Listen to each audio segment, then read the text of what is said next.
நம்மள கிராஸ் பண்ணி போற ஒரு நாய்க்குட்டி கத்துனா கூட பரிதாபப்படும் சமூகத்துல பெற்றெடுத்த குழந்தைய குப்பையில வீசின சம்பவம் கல் நெஞ்சையும் கரைய செய்யுது.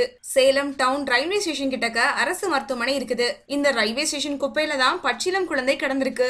கட்டப்பையில வைக்கப்பட்டிருந்த அந்த குழந்தைய நாய்கள் இழுத்து வெளியே போட அந்த வழியே போனவங்க எல்லாம் பார்த்து நாயை அடிச்சு விரட்டியிருக்காங்க.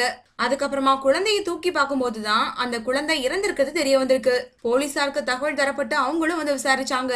பிறந்து ஒரு நாளே ஆன அந்த குழந்தை தவறான வழியில பிறந்திருக்கணும். நேர்மையா பிறந்திருந்தா வீட்டுல புதைச்சிருப்பாங்க.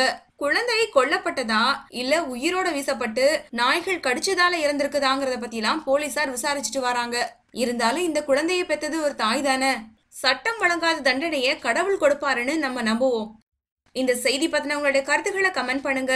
மேலும் இது போன்ற தகவல்களுக்கு சேனலை சப்ஸ்கிரைப் பண்ணுங்க. நன்றி.